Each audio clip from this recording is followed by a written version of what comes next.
Choosing the correct card for the new Sony A7s III can be a bit of a daunting task as there are so many new frame rates and codecs to choose from.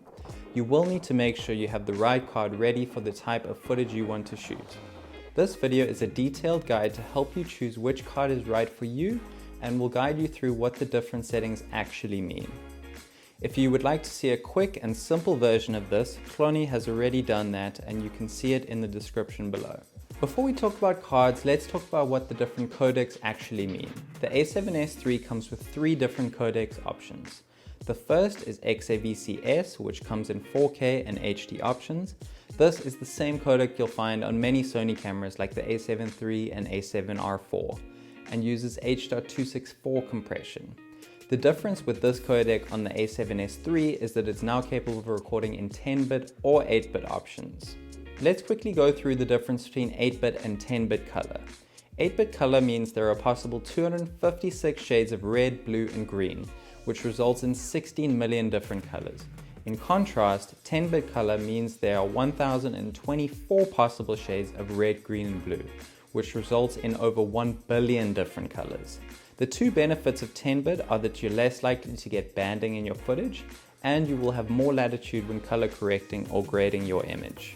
The next setting option you'll run into is 420 versus 422, which corresponds to color sampling. To put it simply, 422 is going to give you more color information than 420, but it will result in larger file sizes and could potentially be more difficult to edit.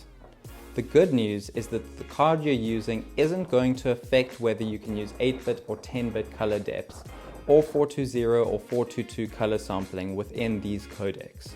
The next one of the new codecs on this camera is the XAVC-HS codec. This codec only allows for 4K recording and uses the H.265 compression. The major difference is file size and video quality. With H.265, you're able to get double the video quality for half the storage size compared to H.264. The only caveat is that because it's even more compressed, it is also more difficult to edit from, and you might need to create proxies in order to edit it smoothly. The final codec on this camera is the XAVC-SI codec. This comes in 4K and HD options and will give you the highest quality files capable of being recorded directly to the camera.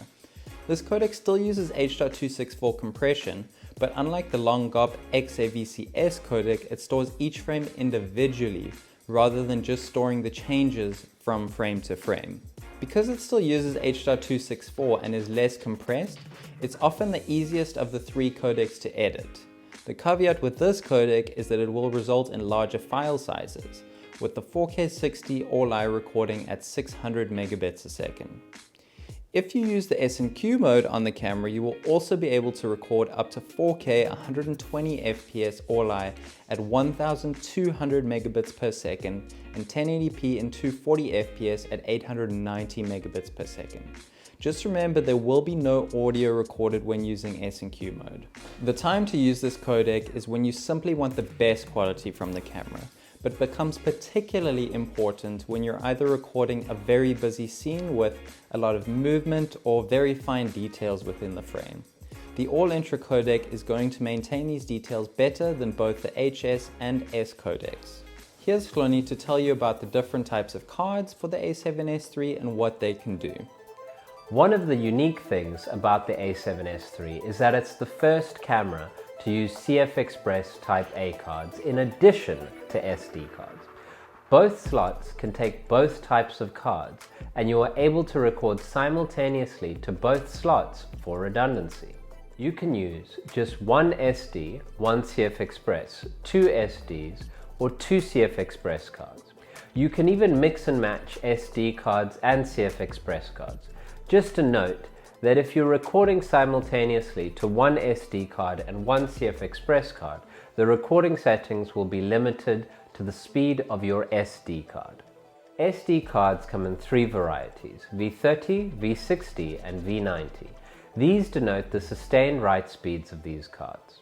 V30 is 30 megabytes per second, V60 is 60 megabytes per second, and V90 is, you guessed it, 90 megabytes per second.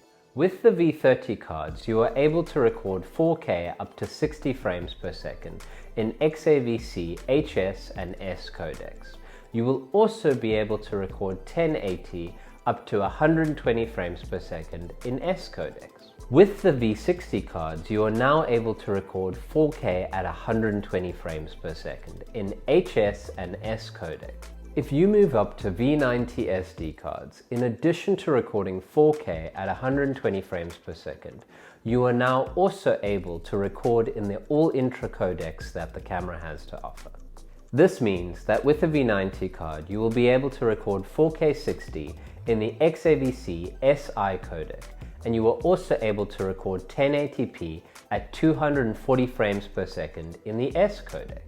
Finally, if you set up the new CF Express Type A card, you will be able to record in every setting, including 4K 120 frames per second and 1080p 240 frames per second in the all-intra codec in S&Q mode. This will give you the highest bitrate and highest quality files. If you want to unlock the full capabilities of the Sony A7s III, you will need to buy at least one CF Express Type A card. There are quite a few brand options when it comes to choosing cards, but we recommend using the Sony TUF SD and CF Express Type A cards, as they are well known to be reliable and will work flawlessly with the A7s III. When it comes to recording options, for 4K up to 100 or 120 FPS, we recommend using either the XAVC HS 420 10-bit or XAVC S 422 10-bit options.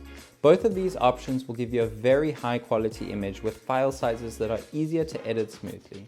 If you're going to be mostly using these options, we recommend using the Sony V60 TUF SD cards. If you want the most latitude for color grading and the easiest files for editing and don't mind the larger file sizes, then we recommend using the XAVC SI codec, as will give you the best quality 10-bit 422 color in a high bit rate. It should be easier to edit than other codecs as well. If you're going to be mostly using this codec for recording, then we recommend using the Sony V90 TUF SD cards or the new Sony CF Express Type A cards. For shooting super slow motion, we recommend using the All-I S&Q mode with 1080p and 240 FPS. This will give you amazing 10-bit 422 color in the All-I codec, which is important when you're shooting fast-moving objects and want maximum editing latitude and detail preservation.